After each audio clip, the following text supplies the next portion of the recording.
Pernahkah kamu berada di tengah ratusan orang, namun merasa lebih sendirian daripada saat kamu benar-benar sendirian di ruangan yang dipenuhi tawa, musik, dan percakapan tanpa henti? Seorang wanita berdiri diam. Semua orang menganggap hidupnya sempurna, kariernya sukses, namanya terkenal, karyanya dipuji di seluruh dunia. Namun malam itu, ia menyadari sesuatu yang mengejutkan, bahwa terkadang keheningan jauh lebih jujur daripada keramaian. Dan malam itu adalah malam ketika semuanya berubah. Channel ini dibuat untuk menemani, bukan untuk menggurui. Jika Anda ingin terus ditemani cerita-cerita seperti ini, silahkan subscribe terlebih dahulu ya. Terima kasih. Lampu gantung kristal di aula itu bergetar halus, seolah-olah ikut tercekik oleh dengungan ratusan suara yang saling bertubrukan tanpa arah. Cahaya lampu memantul di dinding kaca tinggi, menciptakan serpihan kilau yang bergerak seperti hujan bintang kecil di wajah para tamu. Di tengah ruangan itu, Elara berdiri. Gaun hitam panjang yang ia kenakan jatuh dengan elegan di tubuhnya. Sepatu hak tinggi berkilau di bawah cahaya lampu. Rambutnya tersusun rapi seperti patung yang dipahat dengan kesabaran. Ia tampak sempurna. Setidaknya begitulah yang dipikirkan semua orang. Di tangan kanannya, sebuah gelas sampahnya berkilau. Cairan emas di dalamnya bergetar setiap kali dentuman bass dari musik latar mengguncang lantai marmer. Namun, Elara tidak benar-benar menikmati pesta itu. Ia hanya berdiri di sana, seperti seseorang yang tersesat di tengah lautan manusia. Di sekelilingnya, percakapan bertabrakan satu sama lain. Tawa meledak di berbagai sudut ruangan.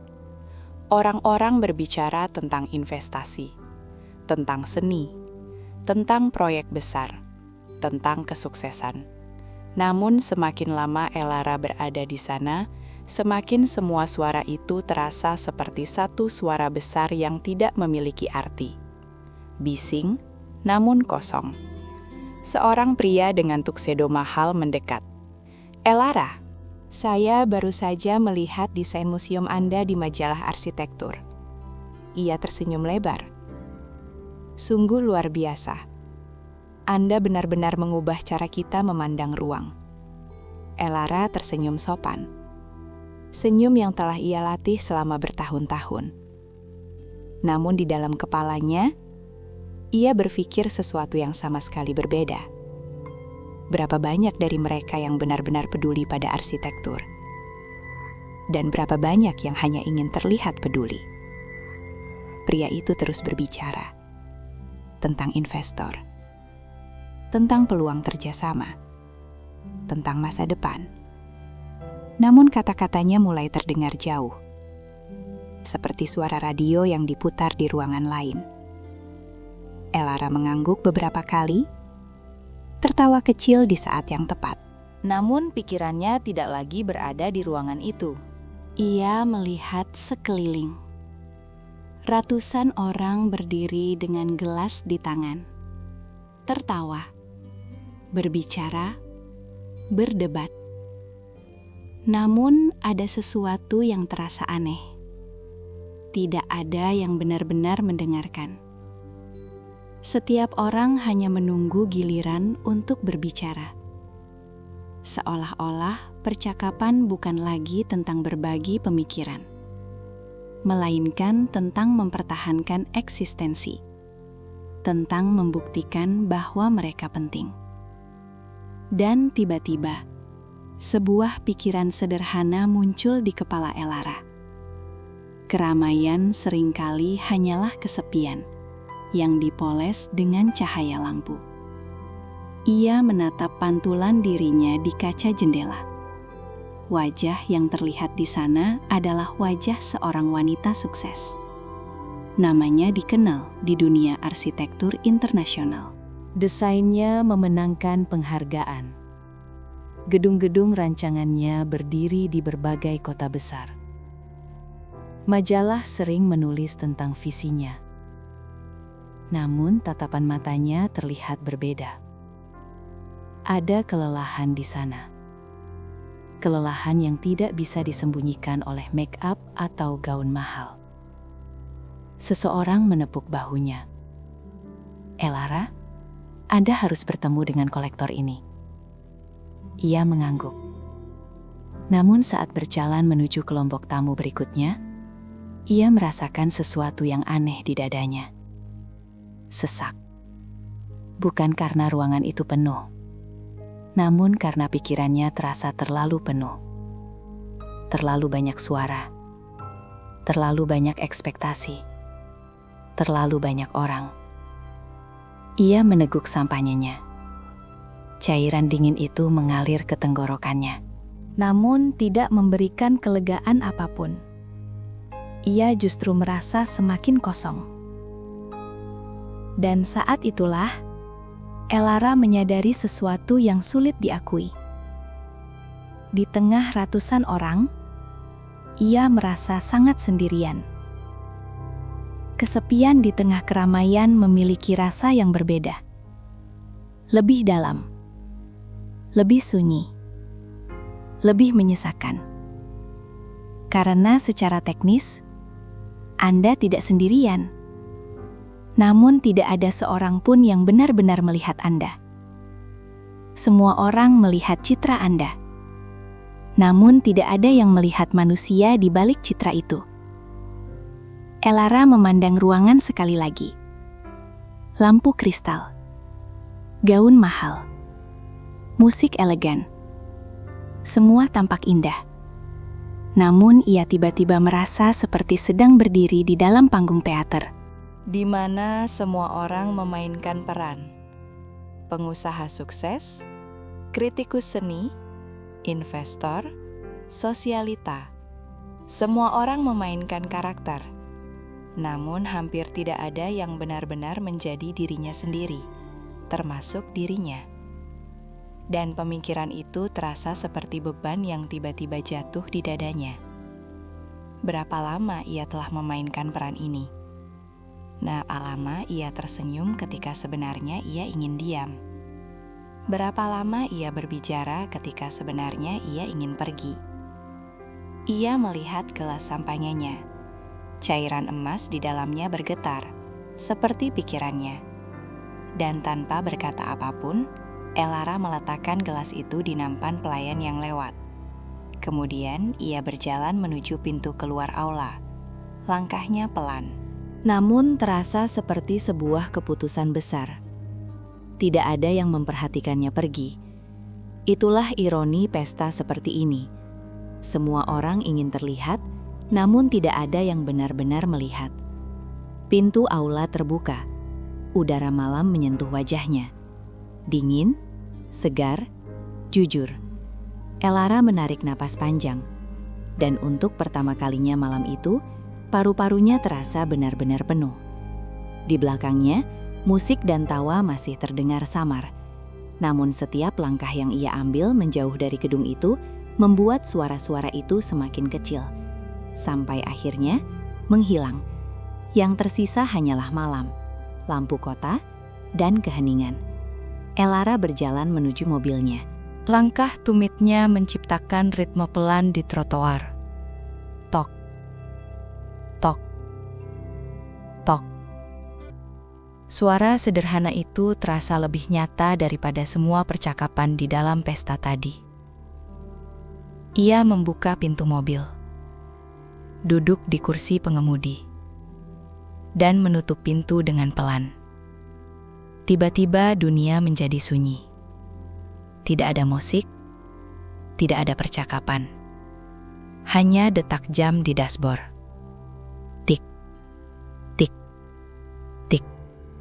Dan napasnya sendiri. Untuk pertama kalinya malam itu, Elara merasa pikirannya mulai bernapas. Elara duduk diam di kursi pengemudi. Tangan kanannya masih berada di setir, namun ia belum menyalakan mesin. Di luar kaca mobil, Parkiran gedung pesta dipenuhi kendaraan mewah yang berkilau di bawah lampu jalan. Orang-orang masih berdatangan. Beberapa tertawa keras. Beberapa sibuk dengan ponsel. Beberapa berbicara dengan gerakan tangan yang penuh semangat. Dunia masih bergerak dengan kecepatan yang sama. Namun di dalam mobil itu, semuanya terasa berhenti. Elara memejamkan mata sejenak. Ia mencoba mendengarkan sesuatu yang jarang ia dengarkan selama beberapa tahun terakhir. Dirinya sendiri. Detak jantungnya, tarikan napasnya. Suara halus kain gaunnya ketika ia bergerak. Hal-hal kecil yang selama ini tenggelam oleh kebisingan hidup. Ia membuka matanya kembali. Tangannya akhirnya memutar kunci. Mesin mobil menyala dengan dengungan lembut. Lampu depan menerangi jalan basah di depannya. Dan perlahan, mobil itu mulai bergerak meninggalkan parkiran. Kota pada malam hari selalu memiliki dua wajah. Di pusatnya, lampu neon dan gedung tinggi menciptakan ilusi kehidupan yang tak pernah berhenti. Namun semakin jauh seseorang bergerak dari pusat itu, semakin terlihat sisi lain kota. Jalanan yang lebih sepi, lampu yang lebih jarang, dan langit yang lebih gelap. Elara mengemudi tanpa menyalakan musik. Biasanya, ia selalu memutar sesuatu. Jazz, piano instrumental, atau kadang podcast tentang desain dan arsitektur. Namun malam ini ia membiarkan mobil itu dipenuhi oleh keheningan. Pada awalnya, keheningan terasa canggung, seperti percakapan yang tiba-tiba berhenti di tengah kalimat. Namun semakin lama ia mengemudi, keheningan itu mulai terasa seperti ruang yang luas. Ruang untuk berpikir, ruang untuk bernapas, ruang untuk merasa. Lampu-lampu kota perlahan mulai tertinggal di belakang. Gedung tinggi berubah menjadi bayangan hitam. Papan reklame menghilang satu persatu. Jalanan semakin lengang. Dan di kejauhan, perbukitan mulai terlihat seperti siluet besar yang berdiri diam di bawah langit malam. Setiap perjalanan panjang seringkali membawa seseorang ke tempat yang tidak hanya berada di peta. Kadang perjalanan juga membawa seseorang ke masa lalu. Dan malam itu, pikiran Elara mulai berjalan ke arah yang sama sekali tidak ia rencanakan. Ia teringat rumah masa kecilnya. Rumah kecil dengan dinding kayu yang selalu berderit ketika angin malam datang. Rumah yang berdiri di pinggiran kota kecil. Jauh dari gedung tinggi. Jauh dari pesta. Jauh dari dunia yang sekarang ia jalani. Ayahnya adalah seorang guru. Bukan orang terkenal. Bukan orang kaya. Namun bagi Elara kecil, ayahnya adalah orang yang paling tenang di dunia. Ayahnya jarang berbicara banyak, namun ketika ia berbicara, kata-katanya selalu terasa seperti batu kecil yang jatuh ke permukaan danau. Tenang, namun meninggalkan riak yang panjang. Salah satu kenangan yang paling sering muncul di kepala Elara adalah malam-malam di teras rumah. Ayahnya selalu duduk di kursi kayu tua, menghadap langit, sambil meminum teh hangat. Kadang mereka tidak berbicara selama berjam-jam. Sebagai anak kecil, Elara sering merasa bosan. "Ayah," katanya suatu malam, "kenapa kita hanya duduk diam?" Ayahnya tersenyum kecil, "Karena dunia terlalu berisik." Elara kecil mengerutkan kening. "Di mana berisiknya?" Ayahnya menunjuk kepalanya sendiri. "Di sini." Saat itu Elara tidak benar-benar mengerti.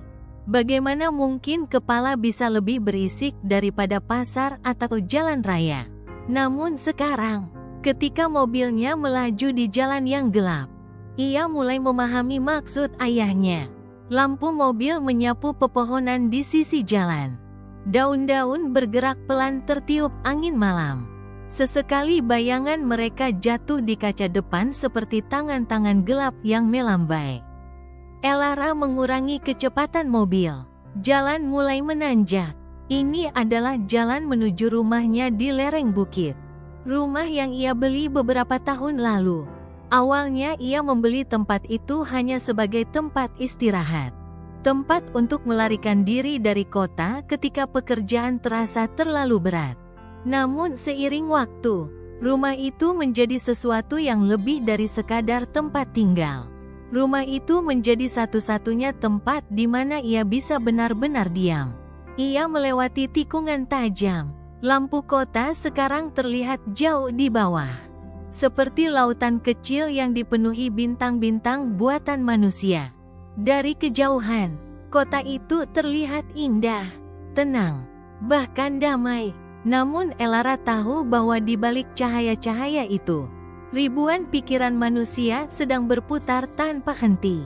Orang-orang mengejar sesuatu, uang, status, pengakuan, kesuksesan, dan seringkali tanpa sadar, mereka juga sedang berlari menjauh dari sesuatu. Kesunyian, karena kesunyian membuat seseorang berhadapan dengan dirinya sendiri. Dan tidak semua orang siap untuk itu. Mobil Elara akhirnya tiba di halaman rumahnya. Rumah kecil itu berdiri diam di tengah pepohonan. Tidak ada lampu terang, tidak ada suara. Hanya bayangan rumah kayu yang disinai oleh cahaya bulan. Ia mematikan mesin mobil. Sekejap, dunia kembali sunyi. Tidak ada suara mesin, tidak ada suara kota, hanya angin malam yang menggerakkan dedaunan. Elara tidak langsung turun. Ia hanya duduk di dalam mobil, memandang ke arah lembah. Lampu kota berkilau di kejauhan seperti galaksi kecil yang jatuh ke bumi. Ia mengingat pesta tadi, tawa, percakapan, lampu kristal. Semua terasa seperti dunia yang sangat jauh sekarang. Dan untuk pertama kalinya malam itu, ia bertanya pada dirinya sendiri sesuatu yang selama ini ia hindari. Apakah semua kesuksesan itu benar-benar membuatnya bahagia? Pertanyaan itu terasa sederhana, namun jawabannya tidak. Elara keluar dari mobil. Udara pegunungan terasa dingin dan bersih. Ia berjalan menuju pintu rumah. Kayu lantai teras berderit pelan di bawah langkahnya. Ia membuka pintu. Aroma kayu tua dan lavender kering menyambutnya. Aroma yang selalu membuatnya merasa pulang. Ia menyalakan lampu meja kecil. Cahaya kuning lembut menyebar di ruang tamu. Ruangan itu sederhana.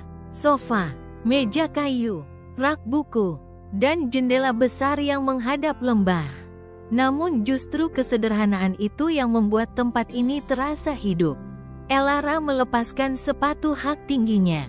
Kakinya akhirnya menyentuh lantai kayu yang hangat.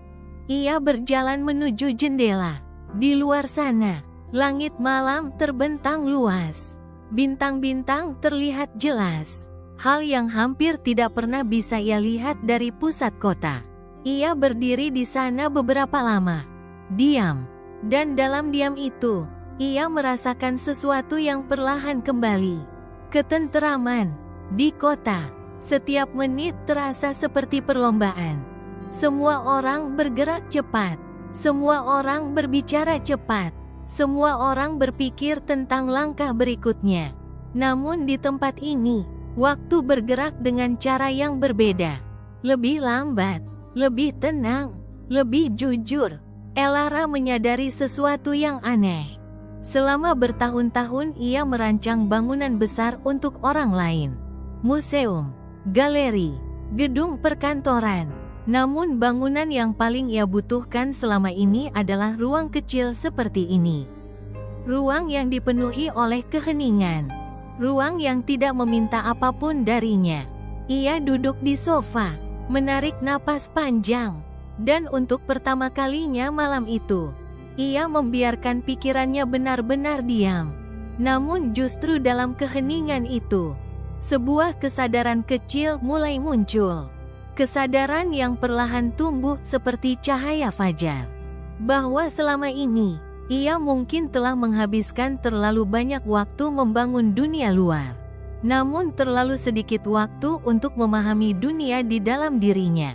Dan mungkin, hanya mungkin, jawaban dari banyak pertanyaan hidupnya tidak akan pernah ditemukan di tengah keramaian, melainkan di tempat seperti ini, di dalam sunyi. Hai penikmat cerita, jangan lupa subscribe ya. Like jika kalian suka video cerita seperti ini. Jangan lupa komentar ya, hal apa yang kamu dapatkan dari cerita ini. Dan berikan masukan video cerita seperti apa yang ingin kalian dengar. Silahkan ya.